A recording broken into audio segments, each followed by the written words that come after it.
ਚਾਚੇ ਮੌਜੂਦਾ ਇਹ ਤੀਸਰਾ ਖਤ ਸੀ। ਸ਼ਬਨ ਨੇ ਸਾਂਝੀ ਕੰਧ ਵਾਲੇ ਮਕਾਨ ਵਿੱਚ ਆਟਾ ਚੱਕੀ ਲਾ ਲਈ ਹੈ।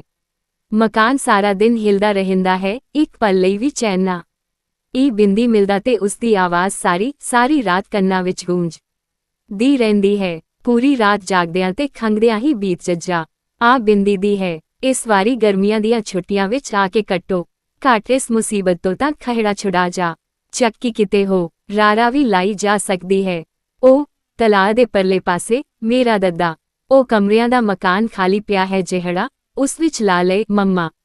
ਇਹ ਬਿੰਦੀ ਕੋਈ ਕਿਰਾਇਆ ਵੀ ਨਹੀਂ ਲਵਾਂਗਾ, ਘੱਟੋ ਘੱਟ ਜ਼ਿੰਦਗੀ ਦੇ ਬਚੇ ਖੁਚੇ ਦਿਨ ਤਾਂ ਇਹ ਤੁਕ ਸੁਣੇ ਬਗੈਰ ਸ਼ਾਂਤੀ ਨਾਲ ਲੱਲਾ ਟਿੱਪੀ ਕਰਨ। ਇਸ ਤੋਂ ਅੱਗੇ ਮੇਰੀ ਪਤਨੀ ਲਈ ਆਸ਼ੀਰਵਾਦ ਸੀ ਤੇ ਬੱਚਿਆਂ ਲਈ ਪੱਪਾ ਹਾਰ ਤੇ ਮੇਰੀ ਤਰੱਕੀ ਤੇ ਕਾਮਯਾਬੀ ਉੱਤੇ ਖੁਸ਼ੀ ਪ੍ਰਗਟ ਕੀਤੀ ਗਈ ਸੀ। ਪਰ ਖਤ ਖਤਮ ਕਰਨ ਲੱਗਿਆਂ ਨੂੰ ਕੁਝ ਹੋਰ ਵੀ ਚੇਤੇ ਆ ਗਿਆ ਸੀ, ਤੇ ਉਹ ਨਿੱਕਾ ਹੈ ਨਾ, ਉਹੀ ਜਿਸਦਾ ਪਿਓ ਆਪਣੇ ਜਵਾਨ ਵਾਲੇ ਖੇਤ ਦੀ ਰਾਖੀ ਕਰਦਾ ਹੁੰਦਾ ਸੀ, ਜਿਸਨੂੰ ਤੇ ਇਸ ਪਿੱਛੋਂ ਹਨਾਨ ਨੇ ਕੁਝ ਲਿਖ ਕੇ ਇੰਜ ਕੱਟਿਆ ਹੋਇਆ ਸੀ ਕਿ ਮੈਂ ਪੜ੍ਹਨ ਨਾ ਆ ਸਕਾਂ, ਪਰ ਮੈਂ ਸਭ ਕੁਝ ਪੜ੍ਹ ਲਿਆ ਸੀ। ਮੈਂ 2 ਵਾਰੀ ਸੁਣ ਇਹ ਭੇਜਿਆ, ਪਰ ਉਹ ਆਇਆ ਹੀ ਨਹੀਂ। ਉਸਦੀ ਜ਼ਮੀਨ ਮੇਰੀ ਆਤਮਾ ਉੱਪਰ ਬੋਝ ਬਣੀ ਹੋਈ ਇਹ ਹੁਣ, ਇੰਜ ਲੱਗਦਾ ਏ ਜਿਵੇਂ ਕੋਈ ਛਾਤ ਇਹ ਉੱਤੇ ਹਲ ਚਲਾ ਰਿਹਾ ਹੋਵੇ।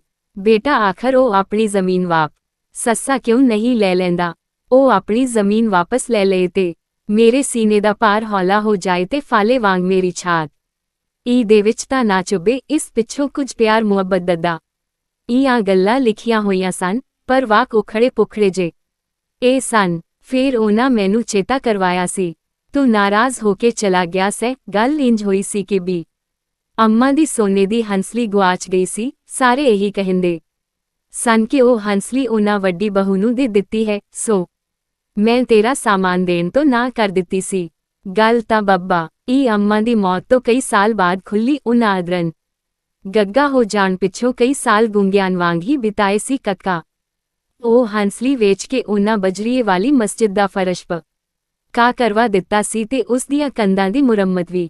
ਉਹ ਸੱਸਾ ਪਿੱਛੋਂ ਮੈਂ ਤੈਨੂੰ ਕਈ ਖਤ ਪਾਏ, ਕੋਈ 3 ਸਾਲ ਪਹਿਲਾਂ ਜਦ ਤੂੰ ਪਿੰਡ ਆਇਆ ਸੈਂ। ਆਖਿਆ ਵੀ ਸੀ ਬਈ ਆਪਣਾ ਸਾਮਾਨ ਲੈ ਜੱਜਾ। ਭਾਈ ਸਾਹਿਬ ਦੇ ਚਲਾਣਾ ਕਰ ਜਾਣ ਮਗਰੋਂ ਜਦੋਂ ਭਾਬੀ ਭੋਪਾਲ ਵਿੱਚ ਇੱਦਤ ਦੀ ਮੁੱਦਤ ਦੇ ਦਿਨ ਬਿਤਾ ਰਹੀ ਸੀ, ਮੈਂ ਤੁਹਾਡੇ ਕੱਗਾ ਰੋ ਸਾਰਾ ਸਾਮਾਨ ਇਸ ਕਰਕੇ ਚੁੱਕਵਾ ਲਿਆਇਆ ਸੀ ਕਿ ਤੁਸੀਂ ਹੋ ਨਾਣਾ ਇੱਥੇ ਹੀ ਰਹੋਗੇ। ਫਿਰ ਜਦੋਂ ਤੂੰ ਇਲਾਹਾਬਾਦ ਵਿੱਚ ਦਾਖਲਾ ਲੈ ਲਿਆ ਸੀ ਤੇ ਆਪਣਾ ਸਾਮਾਨ ਲੈਣ ਆਇਆ ਸੈਂ, ਇਹ ਪਹਾੜ ਜਿੱਡੇ ਪੱਪਾ ਲੰਘ ਪਾਣੀ ਵਾਲੀਆਂ ਟੈਂਕੀਆਂ, ਪੁਰਾਣੇ ਡਿਜ਼ਾਈਨ ਦੇ ਚੀਨੀ ਦੇ ਬਰਤਨ ਜਿਹਨਾਂ ਉੱਤੇ ਗੂੜੇ ਰੰਗ ਦੇ ਫੁੱਲ ਬੂਟੇ ਬਣੇ ਨੇ ਤੇ ਲੱਕੜ ਦੇ ਉਹ ਵੱਡੇ ਵੱਡੇ ਸੰਦੂਕ ਬਕਸੇ ਜਿਹਨਾਂ ਵਿੱਚ ਬਕੀ ਸੱਸਾ ਮਾਨ ਹੁਣ ਤੱਕ ਬੰਦ ਪਿਆ ਹੈ, ਰੱਖਣ ਜੋਗੀ ਜਗ੍ਹਾ ਨਹੀਂ। ਤੇਰਾ ਮਕਾਨ ਬੜਾ ਹੀ ਛੋਟਾ ਜਿਹਾ ਹੈ, ਪਰ ਬੇਟੇ ਹੁਣ ਲੈ ਵੀ ਜਾ। ਮੰਮਾ ਇਹ ਬਿੰਦੀ ਭਲਾ ਕਦੋਂ ਤੱਕ ਸੰਭਾਲਦਾ ਰਹਾਂਗਾ? ਹੁਣ ਤਾਂ ਮੈਨੂੰ ਉਸ ਕੱਕਾ ਉਹ ਲੋਨ ਪੈ ਆਉਣ ਲੱਗ ਪਿਆ ਹੈ, ਜਾਪਦਾ ਹੈ ਜਿਵੇਂ ਉਸ ਦੁਆਲੇ ਪੱਪਾ ਥੁਨਹੀਨ ਤੁਰੇ ਫਿਰਦੇ ਨੇ ਤੇ ਕਦੀ-ਕਦੀ ਮੇਰੇ ਪਲੰਗ ਦੇ ਇਰਦ ਗਿਰਦ ਆ ਪਹੁੰਚੇ ਨੇ। ਇਸ ਪਿੱਛੋਂ 3-4 ਵਾਕ ਹੋਰ ਅਜਿਹੇ ਹੀ ਸਨ ਤੇ ਫੇਰ ਫੱਜਣ ਤੇ ਨਿੱਕੇ ਦਾ ਜ਼ਿਕਰ ਸੀ ਤੇ ਫਿਰ ਅੱਬਾ ਵਾਲੇ ਬਾਗ ਦਾ ਕਿੱਸਾ। ਬਿੰਦੀ ਉਸ ਫਸਲ ਦਾ ਜ਼ਿਕਰ ਜੋ ਹੁਣ ਵੀ ਉਹਨਾਂ ਦੇ ਨਾਂ ਸੀ ਤੇ ਜਿਸਨ ਟਿੱਪੀ ਉਹ ਮੇਰੇ ਨਾਂ ਕਰਵਾ ਦੇਣਾ ਚਾਹੁੰਦੇ ਸਨ। ਫਿਰ ਉਸ ਘਟਨਾ ਦਾ ਜ਼ਿਕਰ ਸੀ ਜਦੋਂ ਜ਼ਿਮੀਂਦਾਰੀ ਦੇ ਖਾਤਮੇ ਸਮੇਂ 44,000 ਰਾਰਾ ਦੇ ਬਾਂਗ ਮੁਆਵਜ਼ੇ ਵਜੋਂ ਮਿਲੇ ਸਨ ਤੇ ਮੈਂ ਪੈਸੇ ਦਾ ਮੁਤਾਜ ਹੁੰਦਾ ਸਾਂ। ਉਹ ਪੈਸਾ ਤਾਂ ਪਤਾ ਨਹੀਂ ਕਦੋਂ ਦਾ ਖਤਮ ਵੀ ਹੋ ਗਿਆ ਸੀ, ਪਰ ਜ਼ਮੀਨ ਜਾਇਦਾਦ ਜੋ ਵੀ ਬਾਕੀ ਸੀ ਮੇਰੇ ਨਾਂ ਕਰ ਦੇਣ ਬਾਰੇ ਲਿਖਿਆ ਸੀ। ਬੇਟਾ ਇਸ ਵਾਰੀ ਗਰਮੀਆਂ ਦੀਆਂ ਬਿੰਦੀ ਛੁੱਟੀਆਂ ਵਿੱਚ ਆਵੀਂ ਜ਼ਰੂਰ, ਬਹੂ ਤੇ ਬੱਚਿਆਂ ਨੂੰ ਵੀ ਨਾਲ ਹੀ ਲਿਆਵੀਂ। ਸ਼ਬਨ ਤੇਰੀ ਗੱਲ ਮੰਨ ਲਵੇਗਾ ਤੇ ਨਿੱਕਾ ਵੀ। ਅਖੀਰ ਵਿੱਚ ਲਿਖਿਆ ਸੀ, ਪਿਛਲੇ ਸਾਲ ਅੰਬਾਂ ਦੀ ਖਾਸੀ ਫਸਲ ਖਰਾਬ ਹੋ ਗਈ ਸੀ, ਇਸ ਵਾਰੀ ਜ਼ਰੂਰ ਚੰਗੀ ਹੋਵੇਗੀ। ਸ਼ਹਿਰ ਵਿੱਚ ਐੜਾ ਟਿੱਪੀ ਬੱਬਾ ਕੀ ਸਵਾਹ ਮਿਲਦੇ ਹੋਣੇ ਨੇ, ਤੇਰੇ ਬਾਗ ਵਰਗਾ ਲੰਗੜਾ ਉੱਥੇ ਕਿੱਥੇ ਮਿਲਦਾ ਹੋਵੇਗਾ? ਚਾਚੇ ਮੌਜੂਦਾ ਇਹ ਖਤ ਕੋਈ 4-5 ਦਿਨ ਪਹਿਲਾਂ ਆਇਆ ਸੀ ਤੱਤਾ ਇਹ ਮੈਂ 8 ਵਾਰੀ ਪੜ੍ਹ ਚੁੱਕਿਆ ਸਾਂ। ਸੋਚਿਆ ਸੀ ਇਸ ਵਾਰੀ ਉਸਨੂੰ ਖਤ ਜ਼ਰੂਰ ਲਿਖਾਂਗਾ ਤੇ ਇਹ ਵਿਸ਼ਵਾਸ ਦਿਵਾਵਾਂਗਾ ਕਿ ਉਹ ਸਾਰਾ ਸਾਮਾਨ ਜਿਸ ਨੂੰ ਰੱਖਣ ਵਾਸਤੇ ਮੇਰੇ ਇਸ 2 ਕਮਰਿਆਂ ਦੇ ਮਕਾਨ ਵਿੱਚ ਸੱਚਮੁੱਚ ਜਗ੍ਹਾ ਨਹੀਂ, ਜ਼ਰੂਰ ਲੈ ਜਾਵਾਂਗਾ। ਪੱਬਾ ਆਵੇ ਉਹ ਛਿਛਪਤ ਕਿਸੇ ਨੂੰ ਦੇਣਾ ਹੀ ਕਿਉਂ ਨਾ ਪਏ। ਵਕਫਾ ਵਕਫਾ ਵਕਫਾ। ਮਾਜਿਦ ਚਾਚਾ ਜੀ ਆਪਣੇ ਵੱਡੇ ਸਾਰੇ ਮਕਾਨ ਦੇ ਬਾਹਰ, ਜਿਸ ਨੂੰ ਪਿੰਡ ਦੇ ਲੋਕ ਹਵੇਲੀ ਕਹਿੰਦੇ ਸਨ, ਇੱਕ ਵੱਡੇ ਸਾਰੇ ਤਖਤਪੋਸ਼ ਅੱਧਕ ਤੇ, ਜਿਸ ਉੱਤੇ ਇੱਕ ਦੁੱਧ ਚਿੱਟੀ ਚਾਦਰ ਵਿਛੀ ਹੋਈ ਹੈ, ਗੋਲ ਸਿਰਹਾਣੇ ਨਾਲ ਟੋਲ ਲਈ ਬੈਠੇ ਨੇ। ਬਸ ਪੇਚਵਾਨ ਦੀ ਸਿਗਰੇਟ ਨਾਲ ਦੀਆਂ ਉਂਗਲਾਂ ਵਿੱਚ ਸੁਲਗ ਰਹੀ ਹੈ।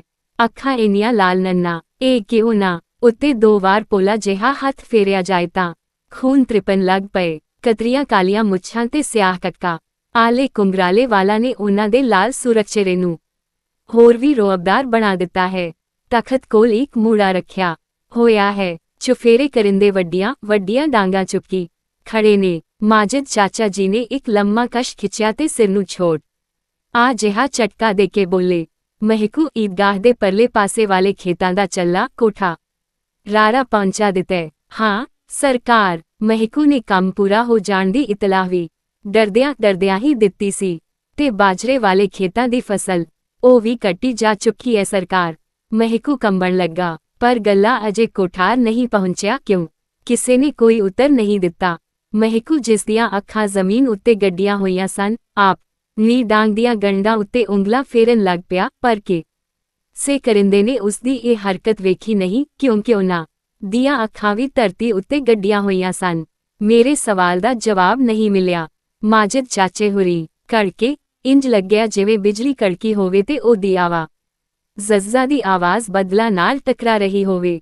ਮਾਜਿਦ ਚਾਚਾ ਜੀ ਨੇ ਸਿਗਰੇਟ ਸਿਰਹਾਣੇ ਪਈ ਸ਼ੀਸ਼ੇ ਦੀ ਤਸ਼ਤਰੀ ਵਾਵਾ 'ਚ ਰੱਖ ਦਿੱਤੀ। ਰਾਮ ਭਰੋਸੇ ਵੱਲ ਦੇਖਿਆ ਤਾਂ ਉਸਦੀ ਤੇਲ ਚੋਪ ਰੀ ਡਾਂਗ ਉਸਦੇ ਹੱਥੋਂ ਡਿੱਗ ਪਈ, ਪਰ ਇੰਜ ਲੱਗਿਆ ਜਿਵੇਂ ਕਿਸੇ ਨੇ ਉਸਦੇ ਡਿੱਗਣ ਦਾ ਖੜਾਕ ਵੀ ਨੰਨਾ ਸੁਣਿਆ ਹੋਵੇ। ਉਹ ਹੱਥ ਜੋੜ ਕੇ ਬੋਲਿਆ, ਹਜ਼ੂਰ ਕੰਮ ਤੇ ਸੱਸਾ ਰਫ 2 ਬੰਦੇ ਆਏ ਸੀ।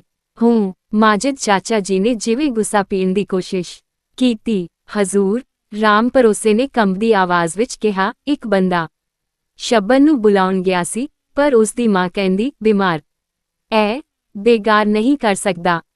ਮਾਜਿਦ ਚਾਚਾ ਦੇ ਸੰਘਣੇ ਪਰਵੱਟੇ ਇੱਕ ਦੂਜੇ ਨਾਲ ਜੁੜ ਕੇ ਫਰਕਣ ਲੱਗ ਪਏ ਤੇ ਕਰਿੰਦਿਆਂ ਵਿੱਚ ਪੈ ਦੀ ਲਹਿਰ ਦੌੜ ਗਈ। ਉਸ ਵੇਲੇ ਉਹ ਪੂਰੇ ਗੁੱਸੇ ਵਿੱਚ ਸਨ। ਹਜ਼ੂਰ, ਜਿੱਦਣ ਦੀ ਉਸਦੇ ਭਰਾ ਨੇ ਸ਼ਹਿਰੋਂ ਪੈਸੇ ਭੇਜ ਕੇ ਉਸਨੂੰ ਟਿੱਪੀ ਆਟਾ ਚੱਕੀ ਲੁਆ ਕੇ ਦਿੱਤੀ ਹੈ, ਉਹ ਬੇਗਾਰ ਤੋਂ ਕੰਨੀ ਕਤਰਾ ਉਣ ਲੱਗ ਪਿਆ। ਜੀ, ਕੱਲ ਤੋਂ ਚੱਕੀ ਦੀ ਆਵਾਜ਼ ਮੇਰੇ ਕੰਨਾਂ 'ਚ ਨਹੀਂ ਪੈਣੀ ਦੀ। ਉਹਨਾਂ ਸਿਗਰੇਟ ਬੁੱਲਾਂ ਨੂੰ ਲਾਈ, ਇੱਕ ਲੰਮਾ ਸੂਟਾ ਖਿੱਚਿਆ ਤੇ ਜਦੋਂ ਤਖਤਪੋਸ਼ ਤੋਂ ਹੇਠਾਂ ਪੈਰ ਲਮਕਾਇਆ ਤਾਂ ਇਹਨੇ ਦੇਖਿਆ ਕਿ ਇੱਕ ਸਲੀਪਰ ਤਖਤਪੋਸ਼ ਦੇ ਹੇਠਾਂ ਖਿਸਕਿਆ ਹੋਇਆ ਹੈ ਤੇ ਉਸਨੇ ਡਰਦਿਆਂ ਉਹ ਉਹਨਾਂ ਦੇ ਪੈਰ ਕੋਲ ਕਰ ਦਿੱਤਾ। ਅਦਕਤਾ। ਮਾਜਿਦ ਚਾਚਾ ਜੀ ਨੇ ਇੱਕ ਵਾਰੀ ਫੇਰ ਲਠੈਤਾਨ ਵੱਲ ਵੇਖੇ ਅਤੇ ਆਪਣੀ ਗੱਲ ਦੁਹਰਾਈ, ਕੱਲ ਤੋਂ ਚੱਕੀ ਦੀ ਆਵਾਜ਼ ਕੰਨਾਂ 'ਚ ਨਹੀਂ ਪੈਣੀ ਚਾਹੀਦੀ। ਪੁੱਠਾ ਕੌਮਾ। ਰਾਤੋਂ ਰਾਤ ਨੇੜੇ ਤੇੜੇ ਦੇ ਪਿੰਡਾਂ ਤੇ ਬਸਤੀਆਂ ਵਿੱਚ ਮੁਨਾਦੀ ਕਰਵਾ ਦਿੱਤੀ ਗਈ, ਕੱਲ ਤੋਂ ਚੱਕੀ ਤੇ ਆਟਾ ਪਿਸਾਉਣ ਕੋਈ ਨੰਨਾ ਹੀ ਜਾਏਗਾ। ਜਿਸ ਨੂੰ ਲੋੜ ਹੋਵੇ ਕਣਕ ਲੈ ਕੇ ਹਵੇਲੀ ਦੇ ਪਿਛਲੇ ਦਰਵਾਜ਼ੇ ਤੋਂ ਉਨਾ ਹੀ ਆਟਾ ਲੈ ਜਾਵੇ, ਕੋਈ ਪਿਹਾਈ ਨਹੀਂ ਲੱਗੇਗੀ। ਅਗਲੇ ਦਿਨ ਪਿੰਡ ਵਿੱਚ ਮੌਤ ਵਰਗੀ ਚੁੱਪ ਵਾਪਰੀ ਹੋਈ ਸੀ। ਸ਼ਬਨ ਡਰਦਾ ਆਪਣੇ ਕੱਚੇ ਮਕਾਨ ਵਿੱਚੋਂ ਬਾਹਰ ਨਿਕਲਿਆ। ਅੱਧਕ ਕੀ 50-60 ਕਰਮਾਂ ਤੇ ਸੀ। ਰਸਤੇ ਵਿੱਚ ਕਈ ਜਣੇ ਮਿਲੇ, ਉਹ ਸਨੇ ਰੋਜ਼ ਵਾਂਗ ਸਲਾਮ ਬੰਦਗੀ ਤੇ ਰਾਮ ਕੀਤੀ, ਪਰ ਕਿਸੇ ਦਾ ਜਵਾਬ ਨਾ ਮਿਲਿਆ। ਕਿਸੇ ਨੇ ਉਸ ਨਾਲ ਅੱਖ ਵੀ ਨਹੀਂ ਮਿਲਾਈ। ਬਿੰਦੀ ਚੱਕੀ ਪਾ ਕਰ ਰਹੀ ਸੀ। ਕਣਕ ਦੀ ਇੱਕ ਗਠੜੀ ਵੀ ਨਹੀਂ ਸੱਸਾ ਆਈ। ਕੰਡੇ ਦੇ ਇੱਕ ਪੱਲੜੇ 'ਚ ਵੱਟੇ ਰੱਖ ਕੇ ਦੂਜੇ ਨੂੰ ਉਹ ਆਪਣੀ ਕਿਸਮਤ ਵਾਂਗ ਹੀ ਹਵਾ 'ਚ ਡੋਲਦਾ ਵੇਖਦਾ ਰਿਹਾ। ਜਦੋਂ ਸੂਰਜ ਤਲਾਅ ਵਾਲੇ ਵੱਡੇ ਬੋਹੜ ਪਿੱਛੋਂ ਸਿਰ ਕੱਢ ਕੇ ਸਾਰੇ ਟਿੱਪੀ ਡੱਡਾ ਉੱਤੇ ਆ ਗਿਆ, ਪਰ ਆਟਾ ਪਿਸਾਉਣ ਕੋਈ ਆਇਆ ਤਾਂ ਉਸ ਸੋਚਿਆ ਘਰ ਵਾਪਸ ਚਲਾ ਜਾਏ। ਅਜੇ ਉਸਨੇ ਸੋਚਿਆ ਹੀ ਸੀ ਕਿ ਜੋਖਾ ਸਿਰ ਉੱਤੇ ਇੱਕ ਵੱਡੀ ਸਾਰੀ ਪੰਡ ਚੁੱਕੀ ਆ ਪਹੁੰਚਿਆ। ਜੋਖੇ ਨੇ ਪੰਡ ਜ਼ਮੀਨ ਉੱਤੇ ਰੱਖ ਦਿੱਤੀ। ਸ਼ਬਨ ਨੇ ਉਸ ਵੱਲ ਲਲਚਾਈਆਂ ਅੱਖਾਂ ਨਾਲ ਵੇਖਿਆ ਜਿਵੇਂ ਕਿਸੇ ਪਰਾਈ ਜ਼ਨਾਨੀ ਨੂੰ ਵੇਖ ਰਿਹਾ ਹੋਵੇ, ਪਰ ਡਰਦਿਆਂ ਦੋਏ ਚੁੱਪ ਸਨ। ਅਖੀਰ ਸ਼ਬਨ ਨੇ ਕਿਹਾ, ਅੱਜ ਚੱਕੀ ਨਹੀਂ ਚੱਲੇਗੀ। ਕਿਉਂ? ਡਰ ਗਿਆ? ਨਹੀਂ, ਪਰ ਚੱਕੀ ਨਹੀਂ ਚੱਲਣੀ। ਫਿੱਟੇ ਮੂੰਹ ਤੇਰੇ, ਮੈਂ ਤਾਂ ਤੈਨੂੰ ਮਰਦ ਬੱਚਾ ਸਮਝਦਾ ਸੀ, ਪਰ ਤੂੰ ਤਾਂ ਨਿਰਾ ਉਹ ਨਿਕਲਿਆ ਓਏ।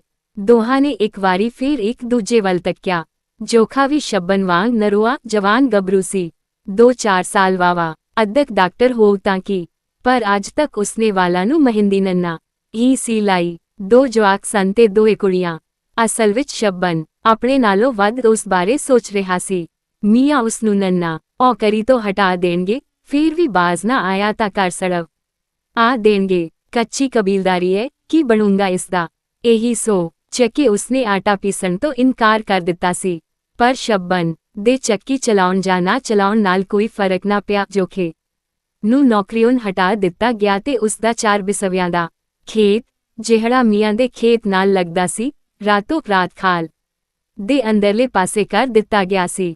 ਪਿੰਡ ਵਿੱਚ 2-4 ਦਿਨ ਰਤਾ ਤਣਾ ਜਿਹਾ ਰਿਹਾ। ਗੁੱਜੀ ਚਰਚਾ ਛਿੜੀ ਤੇ ਚੁੱਪ ਵਾਪਰ ਗਈ। ਸਭ ਕੁਝ ਫੇਰ ਪਹਿਲਾਂ ਵਾਂਗ ਹੀ ਹੋ ਨਾਣਾ ਲੱਗਾ, ਪਰ ਚੱਕੀ ਦੀ ਆਵਾਜ਼ ਕਦੀ ਕਿਸੇ ਨੂੰ ਨਹੀਂ ਸੁਣਾਈ ਦੇ। ਅਦਕਤੀ ਕਈ ਸਾਲ ਤੱਕ ਸ਼ਹਿਰੋਂ ਪਿਸਵਾ ਕੇ ਗੱਡਿਆਂ ਉੱਤੇ ਆਟਾ ਲਿਆ ਬਿੰਦੀ ਦਾ ਜਾਂਦਾ ਰਿਹਾ ਤੇ ਹਵੇਲੀ ਦੇ ਪਿਛਲੇ ਦਰਵਾਜ਼ੇ ਤੋਂ ਲੋਕ ਦਾ ਨਿਆਂ ਬਰਾਬਰ ਆਟਾ ਲੈ ਜਾਂਦੇ ਰਹੇ। ਪਿੰਡ ਵਾਲੇ ਖੁਸ਼ ਸਨ ਕਿ ਚੱਲ ਉਹ 2 ਪੈਸੇ ਪਿਸਵਾਈ ਬਚ ਜਾਂਦੀ ਹੈ। ਵਕਫਾ ਉਸ ਚੁੱਪ ਤੇ ਫੇਰ ਸਭ ਕੁਝ ਪਹਿਲਾਂ ਵਰਗਾ ਹੋ ਜਾਣ ਤੇ ਚਾਚੇ ਮੌਜੂਦੇ ਇਹਨਾਂ ਖਤਾਂ ਵਿਚਕਾਰ ਘੱਟੋ-ਘੱਟ 20 ਸਾਲ ਦਾ ਪਾੜਾ ਹੈ। ਸਮੇਂ ਨੇ ਮਾਜਿਦ ਚਾਚਾ ਨੂੰ ਮੌਜੂ ਮੀਆਂ ਬਣਾ ਦਿੱਤਾ ਹੈ। ਉਹ ਇੱਕ ਹੱਥ ਵਿੱਚ ਲੋਹੇ ਦਾ ਗੜਵਾ ਤੇ ਦੂਜੇ ਹੱਥ ਵਿੱਚ ਸੋਟੀ, ਜਿਹੜੀ ਉਹਨਾਂ ਦੇ ਬੁਢਾਪੇ ਦਾ ਇੱਕੋ ਇੱਕ ਸਹਾਰਾ ਹੈ, ਫੜੀ। ਮੰਮਾ ਸਜਿਦ ਅੰਦਰ ਦਾਖਲ ਹੁੰਦੇ, ਗੜਵਾ ਮਸਜਿਦ ਦੇ ਫਰਸ਼ ਉੱਤੇ ਰੱਖਦੇ, ਜਿਹੜਾ ਜਗ੍ਹਾ ਤੋਂ ਤਿੜਕ ਚੁੱਕਿਆ ਸੀ, ਤੇ ਸੋਟੀ ਕੰਨ ਧੱਦਾ ਨਾਲ ਲਾ ਦਿੰਦੇ ਨੇ। ਪਰ ਪਹਿਲਾਂ ਵਾਂਗ ਕੋਈ ਉਹਨਾਂ ਨੂੰ ਮੂੰਹ ਰਲੀ ਕਤਾਰ ਵਿੱਚ ਆ ਜਾਣ ਲਈ ਨਹੀਂ ਕਹਿੰਦਾ। ਉਹ ਆਖਰੀ ਜਾਂ ਉਸ ਤੋਂ ਅਗਲੀ ਵਿੱਚ ਖਲੋ ਕੇ ਜਾਂ ਕਦੀ ਬੈਠ ਕੇ ਨਮਾਜ਼ ਪੜ੍ਹਦੇ ਤੇ ਫੇਰ ਸੋਟੀ ਟੇਕਦੇ ਹੋਏ ਹਵੇਲੀ ਪਰਤ ਆਉਂਦੇ ਨੇ, ਜਿਸ ਦੇ ਚਬੂਤ ਰੇ ਦੀਆਂ ਪੌੜੀਆਂ ਦੀਆਂ ਇੱਟਾਂ ਪਤਾ ਨਹੀਂ ਕਿੱਦਾਂ ਦੀਆਂ ਅਲੋ ਪੱਪਾ ਹੋਈਆਂ ਨੇ। ਉਹ ਵਾਰੀ ਚੁੱਕ ਕੇ ਸੋਟੀ ਤੇ ਗੜਵਾ ਚਬੂਤਰੇ ਦੀਆਂ ਪੌੜੀਆਂ ਉੱਤੇ ਰੱਖਦੇ, ਫਿਰ 2 ਹਥੇਲੀਆਂ ਨਾਲ ਲੱਲਾ ਕੰਧ ਦਾ ਸਹਾਰਾ ਲੈ ਕੇ ਉੱਤੇ ਚੜ੍ਹਦੇ। ਚਿਪ ਕਰਦੀਆਂ ਗਿੱਡਲ ਅੱਖਾਂ ਨਾਲ ਚਾਰੇ ਪਾਸੇ ਦੇਖਦੇ ਤਾਂ ਕੋਈ ਡਾਂਗ ਜ਼ਮੀਨ ਉੱਤੇ ਨਾ ਡਿੱਗਦੀ, ਕਿਸੇ ਦੇ ਹੱਥ ਨਹੀਂ ਕੰਬਦੇ। ਉਹਨਾਂ ਦਾ ਖਤ ਹੁਣ ਵੀ ਮੇਰੇ ਸਾਹਮਣੇ ਪਿਆ ਹੈ। ਮੈਂ ਜਵਾਬ ਵਿੱਚ 2 ਲਾਈਨਾਂ ਵੀ ਲਿਖੀਆਂ ਨੇ ਅਤੇ ਸਤਿਕਾਰਯੋਗ ਚਾਚਾ ਜਾਨ, ਬਹੁਤ ਸਲਾਮ। ਤੁਹਾਡਾ ਖਤ ਮਿਲਿਆ, ਸੁੱਖ ਸਾਂਝ ਦਾ ਪਤਾ ਲੱਗਿਆ। ਖੁਦਾ ਡਾਕਟਰ ਸਾਇਆ ਚਿਰਾਂ ਤੱਕ ਸਾਡੇ ਸਿਰਾਂ ਉੱਤੇ ਸਲਾਮਤ ਰੱਖੇ। ਤੁਹਾਡਾ ਆਸ਼ੀਰਵਾਦ ਲੈਣ ਲਈ ਇਹਨਾਂ ਗਰਮੀਆਂ ਦੀਆਂ ਛੁੱਟੀਆਂ ਵਿੱਚ ਜ਼ਰੂਰ ਆਵਾਂਗਾ। ਜੇ ਤੁਹਾਡੀ ਇਹ ਇੱਛਾ ਹੈ ਤਾਂ ਸਾਮਾਨ ਵੀ ਲੈ ਜਾਵ ਆ ਬਿੰਦੀਗਾ। ਇਸ ਪਿੱਛੋਂ ਮੇਰਾ ਕਲਮ ਰੁਕ ਗਿਆ। ਹੋਰ ਲਿਖਣਾ ਵੀ ਕੀ ਉਸ 'ਚ ਕੀ ਬਾਰੇ, ਜਿਸ ਦਾ ਕੋਈ ਨਾਂ ਨਿਸ਼ਾਨ ਵੀ ਨਹੀਂ ਸੀ ਤੇ ਜੋਖੇ ਦੱਦਾ ਇਹ ਪੁੱਤਰ ਨਿੱਕੇ ਨੂੰ, ਜਿਸ ਦਾ ਹੁਣ ਆਪਣਾ ਪੱਕਾ 2 ਮੰਜ਼ਿਲਾ ਮਕਾਨ ਹੈ, ਟਿਊਬਵੈਲ ਤੇ ਸਾਈਕਲ ਸਪੇਅਰ ਪਾਰਟਸ ਦੀ ਦੁਕਾਨ ਹੈ, ਪੱਬਾ। ਲਾਕਿਨ ਜੇ ਇਸ ਗੱਲ ਉੱਤੇ ਰਾਜ਼ੀ ਕਰ ਸਕਦਾ ਹਾਂ ਕਿ ਉਹ ਆਪਣੇ 2-4 ਬਿਸਵੇ ਜ਼ਮੀਨ ਲੈ ਲਵੇ। ਉਹ 4 ਬਿਸਵੇ ਜ਼ਮੀਨ ਜਿਸ ਨੂੰ ਮਾਜਿਦ ਚਾਚੇ ਦੇ ਮੁੰਡੇ ਕਈ ਸਾਲ ਪਹਿਲਾਂ ਗਹਿਣੇ ਕਰਕੇ ਪੁੱਲ ਵੀ ਚੁੱਕੇ ਹੋਣੇ ਨੇ। ਮਾਜਿਦ ਚਾਚੇ ਦਾ ਇੱਕ ਖਤ ਮੇਜ਼ ਉੱਤੇ ਪਿਆ ਹੈ ਤੇ ਮੇਰਾ ਲਿਖਿਆ ਅਧੂਰਾ ਖਤ ਵੀ ਇੰਜ ਹੀ ਪਹਿਲੇ 2 ਖਤਾਂ ਨਾਲ ਹੋਈ ਸੀ।